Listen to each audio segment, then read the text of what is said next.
things that have come out of this place have changed the world. They've changed your life. They've changed the lives of everyone you know. This is Seattle, the epicenter of innovation on the west coast of the United States, just up the coast from Silicon Valley, the area around San Francisco.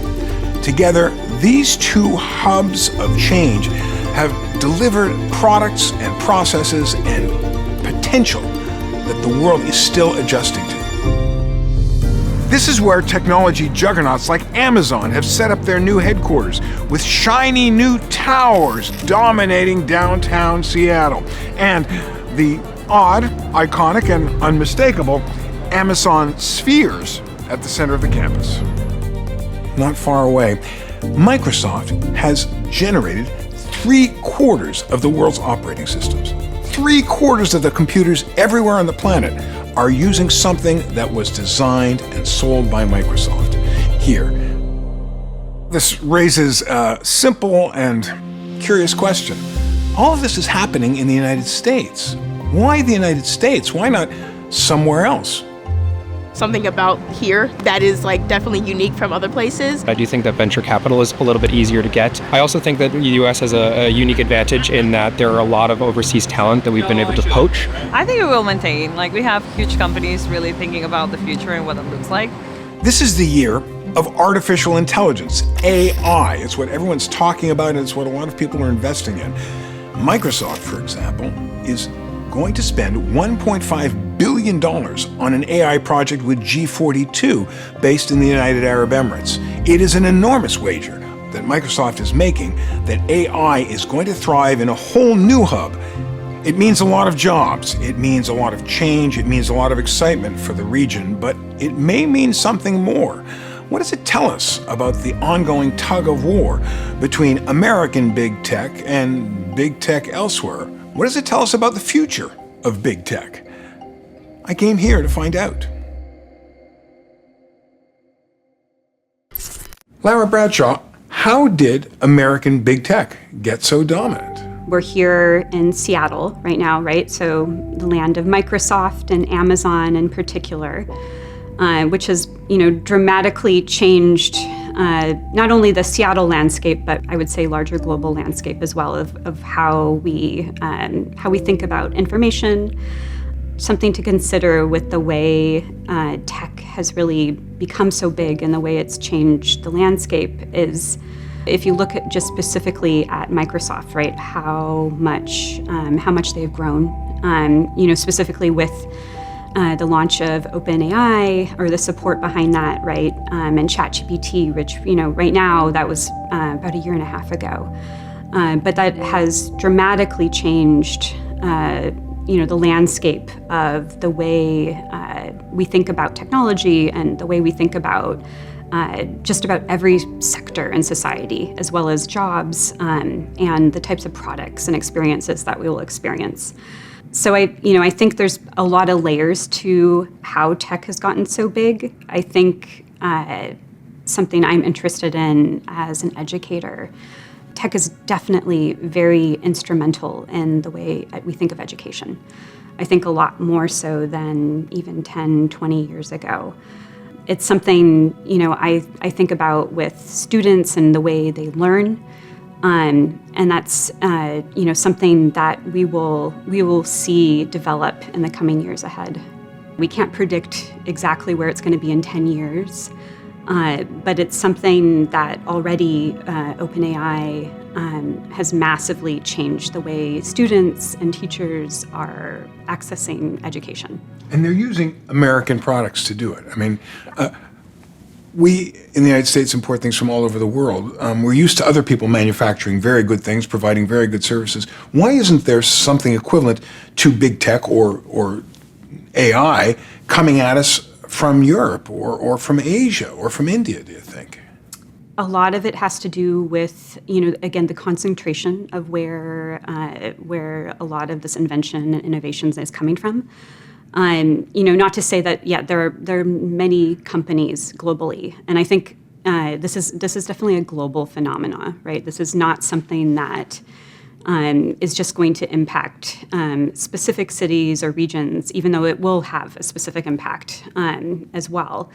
I think it's one of those things where Microsoft and Amazon, thinking about how it's grown in Seattle in particular, it's changed the landscape here as far as the number of jobs, but also the intersections with other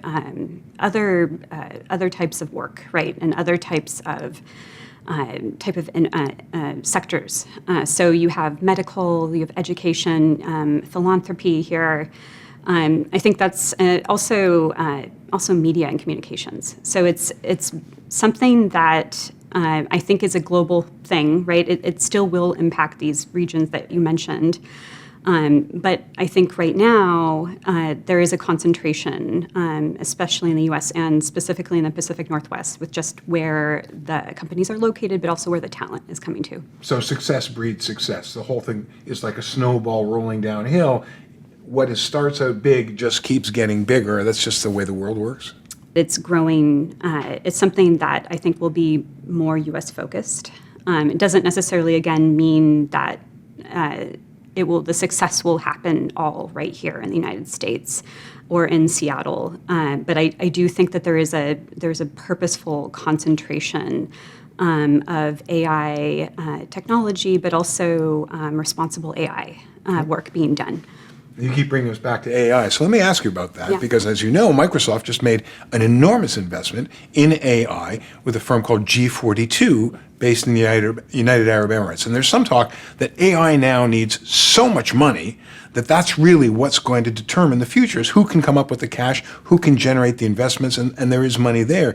Does a place like the United Arab Emirates have a chance to get in as a player, do you think, because of that? There's just a lot that's unknown right now.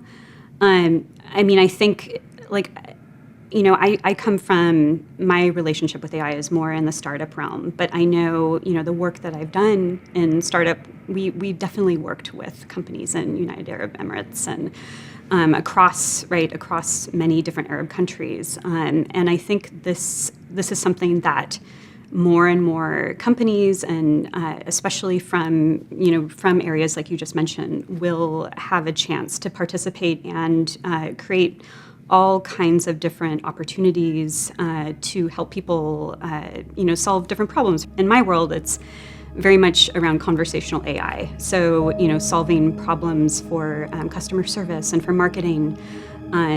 Thinking about how to solve banking problems all around the world, but doing it right specifically within, using a Muslim language.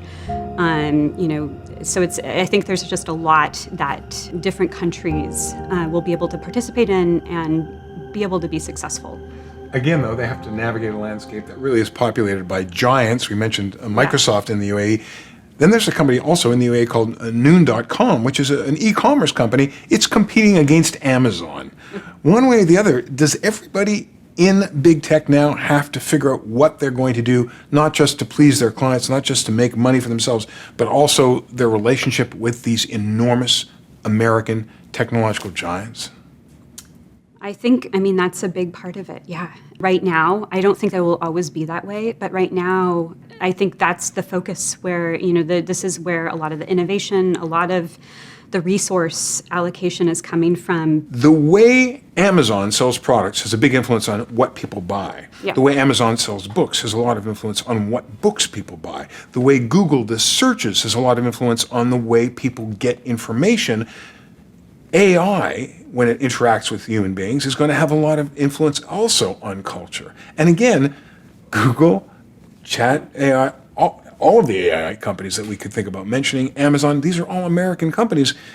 It would seem that big tech is just reinforcing a lot of U.S. power over world culture. Whether wittingly or unwittingly, it just seems that's going to happen, whether it's in English or whether it's people like you designing products that are going to work in Arabic or in French or in German.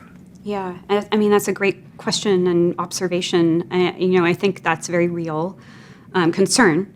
It's also, it's an opportunity for different partnerships, right, between different countries and companies and organizations to come together and really map out, right, how to do this responsibly, especially using generative AI and AI in general, thinking through how to do that in a way that takes different language, different custom into account, and doing it in a way that really reflects the audience that it's actually speaking to. And I think there's room for that.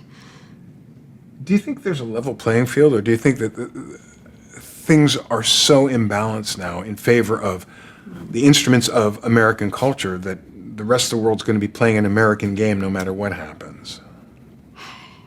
I don't think that necessarily. Like, I do think, yes. I mean, you could say if you're doing, a communications media, history in general, like so much of American output, like even like film and television, right? Music has really influenced the world very dramatically. And there's lots of arguments how that is impacted, right? How people see the world, how they see each other, how it impacts particular cultures outside of the US. I think that's very true. At the same time, I do think there is always innovation that can work in other ways, right? And innovation that can happen outside the US with other countries and other cultures. I don't want to say the U.S. is going to dominate everything. Like it definitely looks that way, from a financial standpoint, from a market standpoint. At the same time, I think it's really important to recognize that other organizations and companies around the world are going to have their own particular sets of ways to deal with how they want to solve problems, right? How they want to solve business problems, how they want to solve educational problems. And it's something that is going to, I think, also intersect with U.S. Lara Bradshaw, thanks so much for this. Big tech has changed our world, and the changes keep coming. They extend into the future further than any of us can see. Stay inside of it with us.